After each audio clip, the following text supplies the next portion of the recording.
who's to blame here? Because both sides are pointing the finger at each other.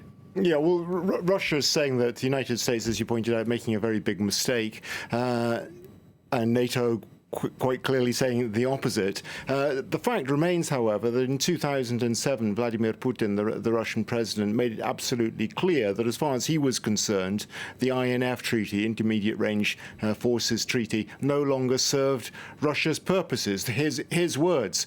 And since then, Russia has been developing what NATO is absolutely convinced is a medium-range nuclear missile system called the SSC-8.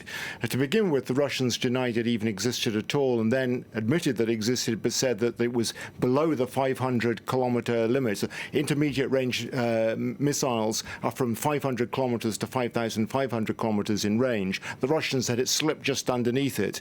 But U.S. intelligence and NATO intelligence has been following this closely for quite some time, and they are in no doubt that it is in violation of that INC treaty.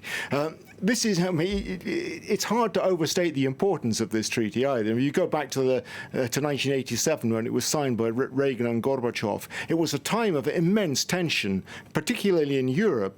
And the reason for that was intermediate nuclear weapons were seen to pose a particular threat because of the short time span you get from the launch of the missile to when it lands in Europe, or vice versa. You only have a few minutes. And so the fear was that somebody, because of the hair trigger situation, somebody might make a mistake.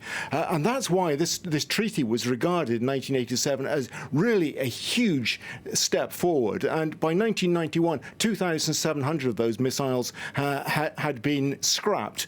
Weapons inspections are put in place. That's all going to go now. And so the fears that led to the treaty are going to be there again. And why would Russia want more of these missiles exactly? What would their motivation be to break this treaty, if that's the case? Well, I mean, in 2007, I said, Putin decided that the treaty was no longer in Russia's security interests, that because the United States was developing anti-ballistic missiles to strike at the Russians said Russian missiles potentially coming towards Europe. The Americans said it got nothing to do with Russia. They were targeted, intended to shoot down missiles coming from anywhere, from Iran. I mean, that's the sort of theoretical background to it. But Russia, I suppose, it's hard to pin down what its motives are. But I think the fear now will be, though, from an international point of view, is this is going to lead to just the sort of arms race that the missile treaties were brought into place to prevent happening.